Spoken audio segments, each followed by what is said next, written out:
ಇತ್ತೀಚಿನ ಸಂಚಿಕೆಗಳನ್ನು ಜಾಹೀರಾತಿನ ಕಿರಿಕಿರಿ ಇಲ್ಲದೆ ನೋಡಿ.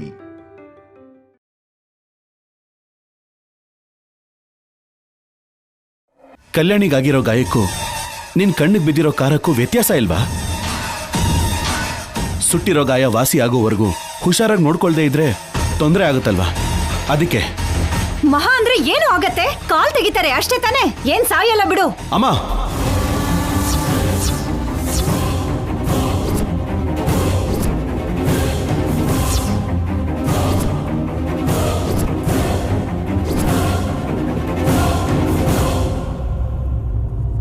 ಬಾಯಿಗೆ ಬಂದ ಹಾಗೆಲ್ಲ ಮಾತಾಡ್ಬೇಡಮ್ಮ.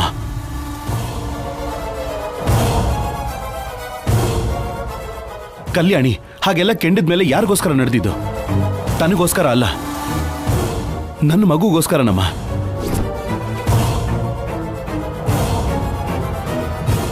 ಮಗು ಕಾಣ್ಲಿಲ್ಲ ಅಂದಿದ್ದಕ್ಕೆ ಎಷ್ಟು ನೋವು ಪಟ್ಲು ಅಂತ ನನ್ನ ಕಣ್ಣಾರೆ ನೋಡಿದೆ.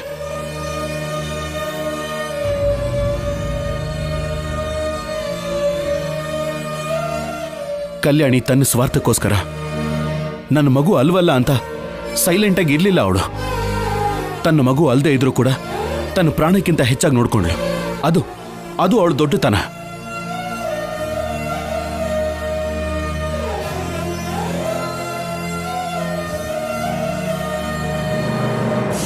ಅಂಥ ಕಲ್ಯಾಣಿಗೆ ನಾನು ಇಷ್ಟು ಮಾತ್ರ ಸಹಾಯ ಮಾಡದೇ ಇದ್ರೆ ಹೇಗಮ್ಮ?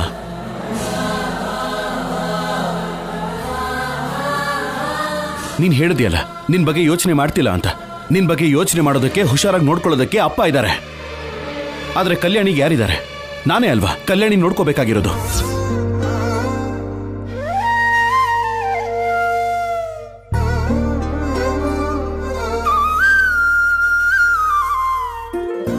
ನಾಳೆ ಅವಳಿಗೇನಾದ್ರೂ ಆದ್ರೆ ಎಲ್ರೂ ಬೆರಳು ಮಾಡಿ ತೋರ್ಸೋದು ನನ್ನನ್ನೇ ಅಲ್ವಾ? ನಿಮ್ ತಾಯಿ ನೋವು ನೀನ್ ಅವಳನ್ನ ನೋಡ್ಕೋತಿಲ್ಲ ಅಂತಲ್ಲ ಶೌರ್ಯ, ನೀನ್ ಕಲ್ಯಾಣಿನ ಪ್ರೀತಿನ ನೋಡ್ಕೋತಿದ್ಯಲ್ಲ ಅಂತ. ಹೌದಮ್ಮ, ಪ್ರೀತಿಯಿಂದಾನೇ ನೋಡ್ಕೋತಾ ಇದ್ದೀನಿ.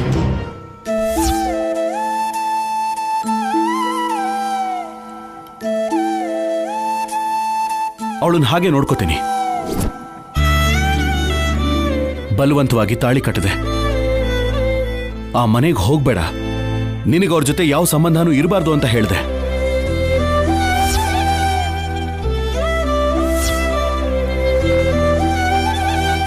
ಅವಳು ನಾವು ಹೇಳ್ದ ಹಾಗೆ ಇರಬೇಕಾದ್ರೆ ನಾವು ಕೂಡ ಅವಳನ್ನ ಚೆನ್ನಾಗಿ ನೋಡ್ಕೋಬೇಕಲ್ವಾ?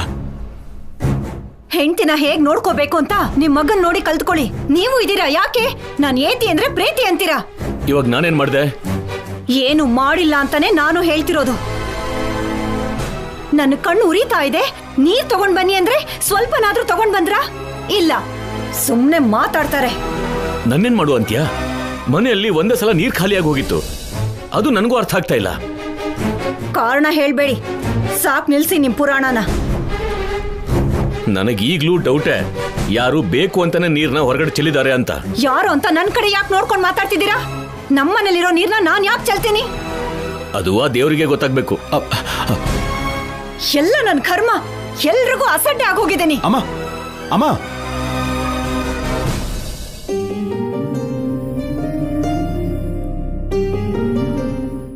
ನೀನೇನ್ ತಲೆ ಕೆಡ್ಸ್ಕೊಬೇಡ ಶೌರ್ಯ, ನಿಮ್ಮಮ್ಮ ಹಾಗೇನೆ.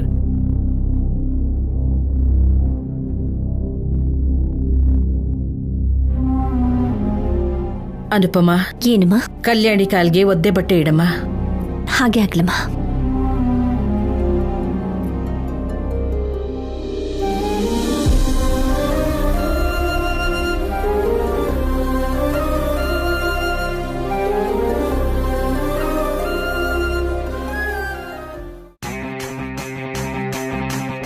ಡೀಟೇಲ್ ಆಗಿ ಚೆಕ್ ಮಾಡು.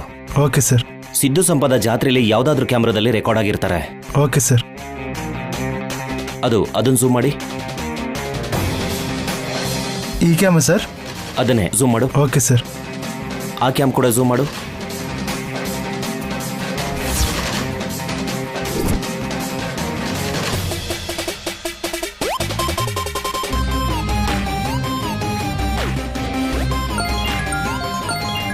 Hello sir. Forest check post ಹತ್ರ ಸಿದ್ದು ಅವ್ರು ಏನಾದ್ರು ಬಂದಿದ್ರಾ? ಇಲ್ಲ ಸರ್, ಬಂದಿಲ್ಲ ಸರ್. ಏರ್ಪೋರ್ಟ್ ಹತ್ರ ನಮ್ಮವ್ರನ್ನ ಅಲರ್ಟ್ ಆಗಿರೋದಕ್ಕೆ ಹೇಳಿ. ಯಾರಾದರೂ ಕುಂಟ್ಕೊಂಡು ಬಂದ್ರೆ ಅವ್ರನ್ನ ತಕ್ಷಣ ಚೆಕ್ ಮಾಡಿ ಅಂತ ಹೇಳಿ. ಮೊದಲೇ ಅವನು ವೇಷ ಬದಲಾಯಿಸೋ ಗುಳ್ಳೆನ ರೀ. ಆಗ್ಬೋದು ಸರ್.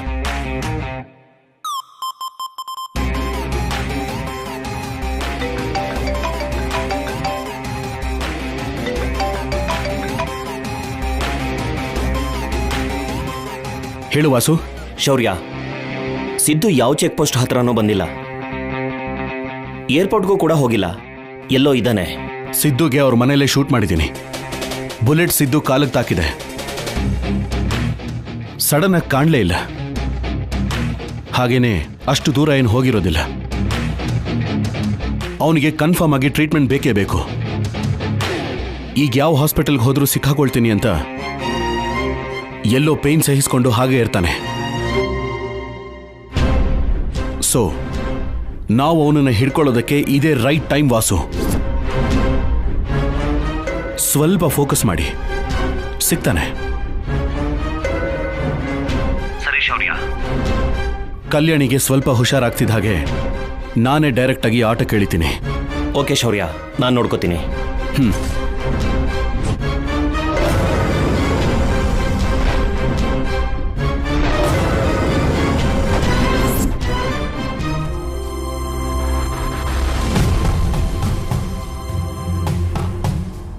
ನಿನ್ಗ್ಯಾಕೋ ಮದ್ವೆ ಆಗಿರೋಳು ಸಹವಾಸ ಅಂದ್ರೆ ನನ್ ಮಾತು ಕೇಳದ್ನಾ? ಅವಳಿಂದ ಅವನ್ ಪ್ರಾಣಕ್ಕೆ ಅಪಾಯ ಬಂದಿದೆ. ಏನ್ ಮದ್ ಕೊಟ್ಟು ಮಾಯ ಮಾಡಿದಳೋ ಏನೋ. ಸಂಪದ ಅಂತ ಅವಳು ಹಿಂದೆನೆ ತಿರುಗ್ತಿರ್ತಾನೆ. ಮೊದ್ಲೇ ಕಾಲ್ಗೆ ಗಾಯ ಕೂಡ ಆಗಿದೆ. ಎಲ್ಲಿಗೆ ಅಂತ ಹೋಗ್ತಾನೆ? ಎಲ್ಲ ಕಡೆನೂ ಪೊಲೀಸ್ನವ್ರನ್ನ ಹಾಕಿದ್ದಾನೆ ಆ ಶೌರ್ಯ. ಮತ್ತೆ ಸಿದ್ದು ಇಲ್ಲಿಗೆ ಬಂದ್ರೆ ಸಾಯಿಸ್ಬಿಡ್ತಾರೆ. ಇಲ್ಲಿಗೆ ಬರ್ಬೇಡ ಅಂತ ಹೇಳ್ಬೇಕು.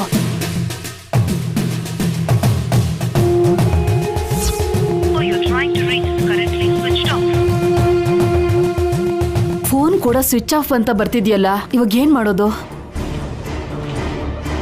ಶೌರ್ಯ ಇಲ್ಲಿದ್ದಾನೆ ಅಂತ ಸಿದ್ದು ಗೊತ್ತಾದ್ರೆ ಮತ್ತೆ ಅವನು ಇಲ್ಲಿಗೆ ಬರೋದಿಲ್ಲ.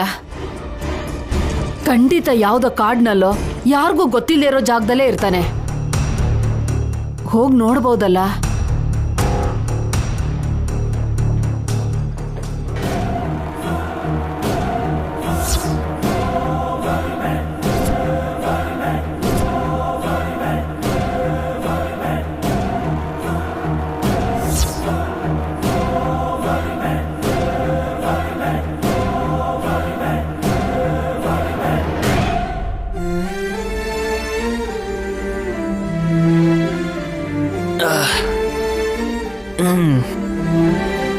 ಸಿದ್ದು ಓಕೆನಾ?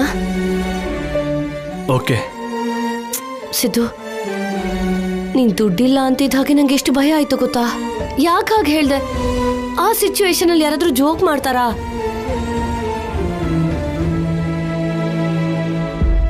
ಜೋಕ್ ಅಲ್ಲ ಸ್ಯಾಮ್, ನಿಜಾನೇ ಹೇಳ್ದೆ. ಮತ್ತೆ ತಿಂಡಿ ತಿಂದ್ಮೇಲೆ ದುಡ್ಡು ಕೊಟ್ಟೆ. ಅವನು ನಿನ್ನ ನೋಡ್ತಾ ಇದ್ಬಿಟ್ಟ. ಅವಾಗ ಅವನ ಹತ್ರ ದುಡ್ಡು ಮತ್ತೆ ಈ ಸೆಲ್ ಫೋನ್ ಎತ್ಕೊಂಡ್ಬಿಟ್ಟೆ.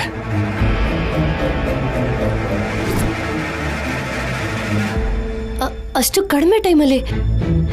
ಒಂದ್ ವೇಳೆ ನಾವು ಅಲ್ಲೇ ಇರ್ಬೇಕಾದ್ರೆ ಅವನೇನಾದ್ರೂ ನಮ್ಮನ್ನ ನೋಡಿದ್ರೆ ಎಷ್ಟು ದೊಡ್ಡ ಪ್ರಾಬ್ಲಮ್ ಆಗ್ತಿತ್ತು ಸಿದ್ದು. ರಿಸ್ಕ್ ಅನ್ನೋದು ಪಕ್ಕಕ್ಕಿಟ್ರೆ ಆ ಕ್ಷಣ ನನಗೆ ನಿನ್ನ ಹಸಿವು ತೀರಿಸೋದೇ ಇಂಪಾರ್ಟೆಂಟ್ ಆಗಿತ್ತು ಸ್ಯಾಮ್. ನಾನು ನಿನ್ಗೋಸ್ಕರ ಏನಾದರೂ ಮಾಡ್ತೀನಿ, ಅದೇ ನನಗೆ ಗೊತ್ತಿರೋದು. 10 ರೂಪಾಯಿ ಜಾಸ್ತಿ ಕೊಟ್ಟರು ಒಳ್ಳೆಯವ್ರು ಅನ್ಕೊಂಡೆ. ಈ ರೀತಿ ಮೋಸ ಮಾಡ್ತಾರ ಅನ್ಕೊಂಡಿರ್ಲಿಲ್ಲ. ಈಗ ನನ್ನ ಹೆಂಡತಿಗೆ ಏನ್ ಹೇಳಿ? ಸಿದ್ದು, ಇವಾಗ ನಾವ್ ಎಲ್ಲಿಗೆ ಹೋಗ್ತಿದೀವಿ? ಅರ್ಜೆಂಟಾಗಿ ಕಾಲಿಗೆ ಬಿದ್ದಿರೋ ಬುಲೆಟ್ ತೆಗಿಬೇಕು ಸ್ಯಾಮ್. 2 days ರೆಸ್ಟ್ ತಗೋಬೇಕು. ಅಷ್ಟರಲ್ಲೇ ನಾವೇನಾದ್ರೂ ಶೌರ್ಯನ್ ಕೈಗೆ ಸಿಕ್ಕಾಕೊಂಡ್ಬಿಡ್ತೀವಿ ಅಂತ ಭಯ ಆಗ್ತಿದೆ ಸಿದ್ದು.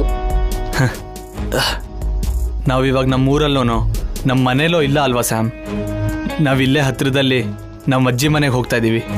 ಅಲ್ಲಿ ಯಾರೂ ಇರೋದಿಲ್ಲ, ಭಯ ಪಡ್ಬೇಡ. ಶೌರ್ಯಾಗಷ್ಟಕ್ಕೂ ಆ ಪ್ಲೇಸ್ ಗೊತ್ತಿಲ್ಲ. ಬಾ.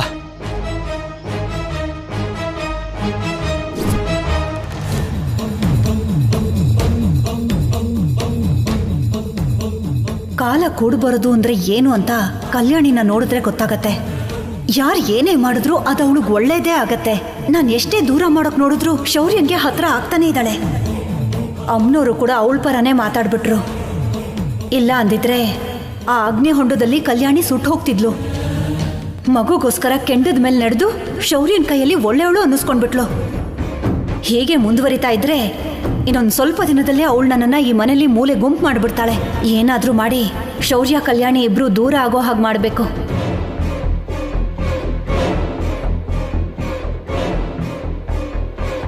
ನಿನ್ ನೋಡ್ತಾ ಇದ್ರೆ ಕಲ್ಯಾಣಿ ಮೇಲೆ ಏನೋ ಕುತಂತ್ರ ಮಾಡ್ತಿರೋ ಹಾಗಿದೆ. ಹೌದು, ಏನೀಗ ನಿಮ್ಗೆ? ಯಾಕೆ ದಮಯಂತಿ ನಿಂಗೆ ಅವಳಂದ್ರೆ ಅಷ್ಟು ಕೋಪ? ಕಲ್ಯಾಣಿ ಅಂತ ಒಳ್ಳೆ ಹುಡುಗಿ ಎಷ್ಟು ಹುಡುಕಿದ್ರು ಸೊಸೆಯಾಗಿ ಸಿಗೋದಿಲ್ಲ. ಆದ್ರೆ ನಿನಗೆ ಸೋದರ ಸೊಸೆನೇ ಸೊಸೆ ಆದ್ಲು. ತನ್ನ ಹೊಟ್ಟೆಯಲ್ಲಿ ಮಗು ಹುಡ್ದೇ ಇದ್ರು ಆ ಮಗುಗೋಸ್ಕರ ಕೆಂಡದ ಮೇಲೆ ಅಷ್ಟೊತ್ತು ನಡೆದ್ಲು. ಅಮ್ಮವ್ರ ಕೃಪೆಯಿಂದ ನಮ್ಮ ಮೊಮ್ಮಗನ ಕಾಪಾಡ್ಕೊಂಡ್ಲು. ಅದು ನಿನ್ಗೂ ಕಲ್ಯಾಣಿಗಿರೋ ವ್ಯತ್ಯಾಸ. ಒಂದ್ ರೀತಿಲಿ ಹೇಳ್ಬೇಕು ಅಂದ್ರೆ ನಿನ್ಗೂ ಕಲ್ಯಾಣಿಗೂ ನರಿಗೂ ನಾಗಲೋಕಕ್ಕೂ ಇರೋಷ್ಟು ವ್ಯತ್ಯಾಸ ಇದೆ. ಏನು ಅಂದ್ರೆ? ಕೇಳಿಸ್ಬೇಡ. ಇಷ್ಟು ದೊಡ್ಡ ಬಾಯಿ ಮಾಡ್ಕೊಂಡು ಮೈ ಮೇಲೆ ಬಂದ್ಬಿಡ್ತೀಯ. ನಾನು ಅಂದಿದ್ರಲ್ಲಿ ತಪ್ಪೇನಿದೆ? ಅನುಮಾನದಿಂದ ಶೌರ್ಯಗೆ ಹುಟ್ಟಿರೋ ಮಗುನ ನಿನ್ ಮೊಮ್ಮಗಲ್ಲ ಅಂತ ಹೇಳ್ತಾ ಇದ್ಯಾ. ಸೋದರ ಸೊಸೆ ನಾಶ ಆಗೋಗ್ಲಿ ಅನ್ಕೋತಾ ಇದ್ಯಾ. ಆದ್ರೆ ಕಲ್ಯಾಣಿ ಬೆಳೆಸ್ಕೊಂಡಿರೋ ಸಂಬಂಧಕ್ಕೋಸ್ಕರ ತನ್ನ ಪ್ರಾಣನೇ ಲೆಕ್ಕಿಸ್ತಾ ಇಲ್ಲ. ಸಾಕ್, ನಿಲ್ಲಿಸ್ತೀರಾ? ಕಲ್ಯಾಣಿ ಕಲ್ಯಾಣಿ ಅಂತ ಭಜನೆ ಮಾಡ್ತಾ ಇದ್ದಾರೆ. ದೇವ್ರ ಮುಂದೆ ಭಜನೆ ಮಾಡಿದ್ರೆ ಸ್ವಲ್ಪ ಪುಣ್ಯನಾದ್ರೂ ಬರುತ್ತೆ. ಒಂದ್ ಕೆಲ್ಸ ಮಾಡಿ, ಕಲ್ಯಾಣಿ ವಿಗ್ರಹ ಮಾಡಿಸಿ ಮನೇಲಿ ಪ್ರತಿಷ್ಠಾಪನೆ ಮಾಡಿಸಿ ಪೂಜೆ ಮಾಡಿ. ನಾನು ಮಾತ್ರ ಯಾವತ್ತಿಗೂ ಹೀಗೆ ಇರ್ತೀನಿ. ಛೇ, ನಿನ್ಗೆ ಎಷ್ಟು ಹೇಳಿದ್ರು ವ್ಯರ್ಥಾನೆ.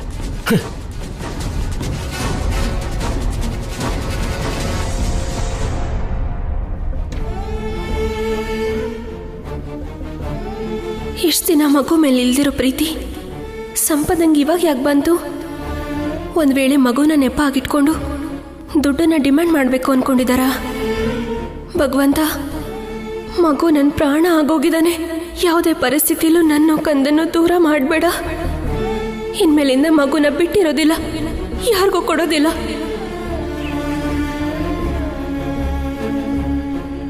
ಕಲ್ಯಾಣಿ, ಅಮ್ಮ ಕೂತ್ಕೋ. ಈಗ ನೋವು ಹೇಗಿದೆಯಮ್ಮ? ಪರವಾಗಿಲ್ಲಮ್ಮ, ಕಡಿಮೆ ಆಗಿದೆ. ಮತ್ತ್ಯಾಕೆ ಈ ಕಣ್ಣೀರು? ಖುಷಿ ಆಗ್ತಿದೆ ಅಮ್ಮ. ಮಗುಗಿತ್ತ ಗಂಡ ಅಂದ್ರೆ ತಪ್ಪೋಯ್ತಲ್ಲ. ನಾನು ನಿನ್ನ ಬಗ್ಗೆ ಕೇಳ್ತಾ ಇದ್ರೆ ನಿನ್ನ ಮಗು ಬಗ್ಗೆ ಹೇಳ್ತಾ ಇದೆಯಲ್ಲ. ನಿನಗಷ್ಟೊಂದು ಮೊಂಡುತನ ಯಾಕೆ ಕಲ್ಯಾಣಿ? ಯಾರಾದ್ರೂ ಕೆಂಡದ ಮೇಲೆ ಅಷ್ಟೊತ್ತು ನಡೀತಾರಾ? ಮಗು ಕಾಣಿಸ್ತಿಲ್ಲ ಅಂದ ತಕ್ಷಣ ನನಗೇನ್ ಮಾಡ್ಬೇಕೋ ಗೊತ್ತಾಗ್ಲಿಲ್ಲಮ್ಮ. ಅದಕ್ಕೆ ಅಮ್ಮನವ್ರ ಮೇಲೆ ಎಲ್ಲ ಭಾರ ಹಾಕ್ತೆ.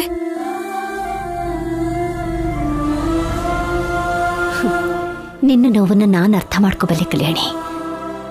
ಆದ್ರೆ ನಿನ್ನ ಬಗ್ಗೆ ಕೂಡ ನಿನ್ ಕೇರ್ ತಗೊಳ್ಬೇಕಲ್ವಾ? ನನ್ನ ಮೇಲಿರೋ ಪ್ರೀತಿಗೆ ನೀವು ಹೀಗೆ ಹೇಳ್ತಿದ್ದೀರ ಹೊರತು, ನನ್ನ ಜಾಗದಲ್ಲಿ ನೀವು, ನಿಮ್ಮ ಜಾಗದಲ್ಲಿ ನಾನಿದ್ದಿದ್ರೆ ನೀವು ಬರೀ ನಿಮ್ಮ ಬಗ್ಗೆ ಯೋಚನೆ ಮಾಡ್ತಿದ್ರಾ? ಇಲ್ಲ ಅಲ್ವಮ್ಮ?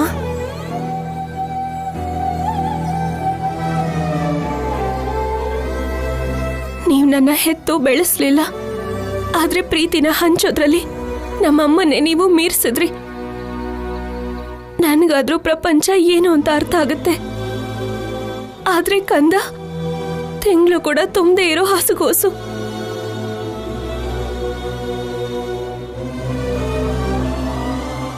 ಅವರಮ್ಮ ಮಗುನ ನನ್ನ ಕೈಗೆ ಕೊಡ್ಲಿಲ್ಲ. ಅವರಪ್ಪ ನನ್ನ ಕುತ್ತಿಗೆಗೆ ತಾಳಿ ಕಟ್ಟಿದ್ರು.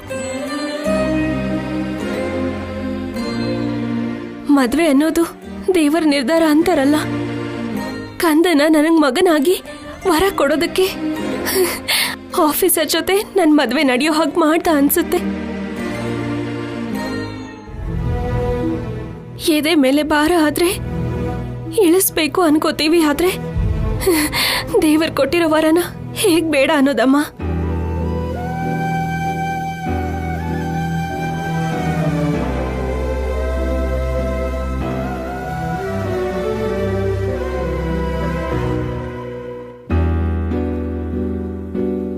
ನೀನ್ ತುಂಬಾ ದೊಡ್ಡೋಳಾಗ್ಬಿಟ್ಟೆ ಕಲ್ಯಾಣಿ. ಎಷ್ಟೇ ದೊಡ್ಡವಳಾದ್ರೂ ನಿನ್ ಮಡ್ಲಲ್ಲಿ ಮಲ್ಕೋಬೇಕು ಅನ್ನೋ ಚಿಕ್ಕ ಮಗು ಅಲ್ವಮ್ಮ.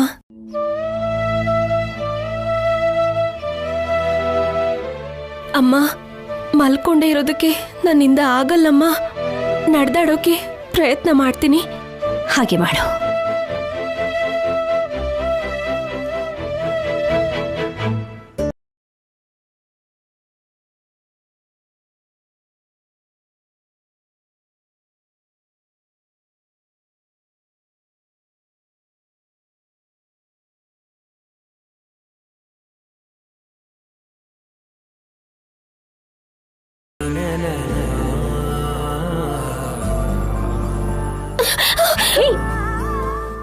ಏಯ್, ಕಲ್ಯಾಣಿ, ಹುಷಾರು ಕಲ್ಯಾಣಿ. ಕಲ್ಯಾಣಿನ ನಾನು ನೋಡ್ಕೋತೇನೆ. ಹುಷಾರು ಶೌರ್ಯ.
ಮದುವೆನಲ್ಲಿ ಇಬ್ರು ಸೇರಿ ಇಡಬೇಕಾದ ಹೆಜ್ಜೆಗಳನ್ನ ಈಗಿಡ್ತಾ ಇದ್ದಾರೆ. ಇನ್ಮೇಲಾದ್ರೂ ಇಬ್ರು ಒಬ್ರನ್ನೊಬ್ರು ಬಿಡದೇ ಇರೋ ಹಾಗೆ ಜೀವನನ ಸಾಗಿಸ್ಲಿ.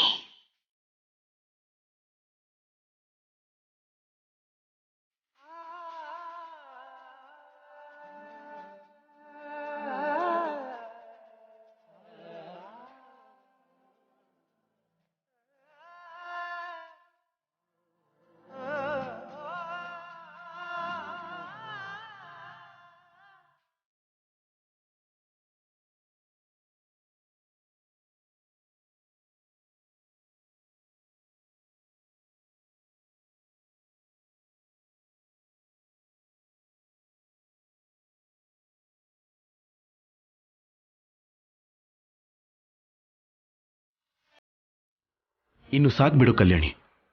ಈಗಲೇ ಅಷ್ಟೊಂದೆಲ್ಲ ನಡಿಬಾರ್ದು. ಪೂರ್ತಿಯಾಗಿ ಇನ್ನೂ ಗಾಯ ವಾಸಿ ಆಗಿಲ್ವಲ್ಲ. ಆದರೂ ಪ್ರತಿಯೊಂದಕ್ಕೂ ಸುಮ್ಮನೆ ನಿಮ್ಮಮ್ಮನಿಗೆ ಯಾಕೆ ತೊಂದರೆ ಕೊಡ್ತೀಯ? ನಿನಗೇನಾದರೂ ಬೇಕು ಅಂದರೆ ನನಗೆ ಹೇಳು. ಇಂಥ ಪ್ರೀತಿನೇ ಆಫೀಸರ್ ನಾನು ನಿಮ್ಮಿಂದ ಬಯಸ್ತಾ ಇದ್ದಿದ್ದು. ನಾನು ಹೋಗಿ ಕಷಾಯ ಮಾಡ್ಕೊಂಡು ಬರ್ತೀನಿ. ಕಷಾಯನ ನನಗೆ ಬೇಡ ಆಫೀಸರ್. ಬೇಗ ಗಾಯ ವಾಸಿಯಾಗಿ ಜಿಂಕೆ ಮರಿ ಥರ ನೀನು ಓಡಾಡಬೇಕು ಅಂದರೆ ಕುಡಿದೇ ಬೇರೆ ದಾರಿ ಇಲ್ಲ.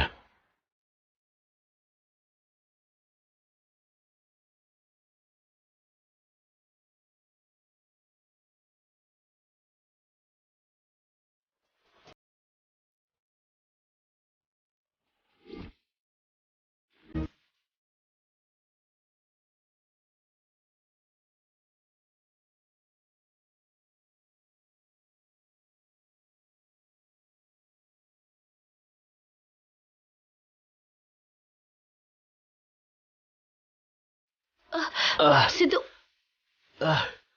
ಸ್ಯಾಮ್, 1-2 ನಿಮಿಷ ರೆಸ್ಟ್ ತಗೊಳ್ಳೋಣ. ಲೆಗ್ ಪೇನ್ ತುಂಬಾ ಜಾಸ್ತಿ ಆಗಿದೆ. ಸಿದ್ದು, ಆ ಕಡೆ ಹೋಗೋಣ.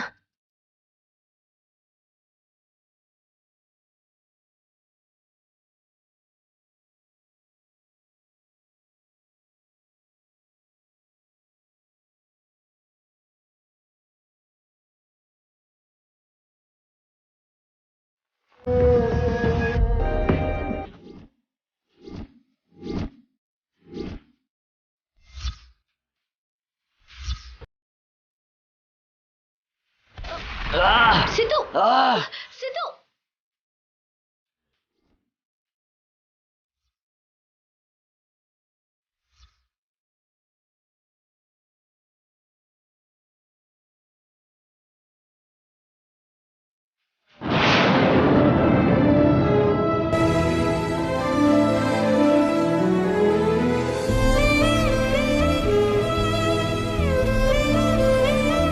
ನನಗಿಷ್ಟು ಪೇನ್ ಕೊಟ್ಟಿರೋ ನಿನ್ನ ಕಲ್ಯಾಣಿನ ಬಿಡಲ್ಲ ಶೌರ್ಯ. ನಿನ್ನ ಜೀವನದಲ್ಲಿ ಪ್ರಶಾಂತತೆ ಇಲ್ದೇ ಇರೋ ಹಾಗೆ ಮಾಡ್ತೀನಿ.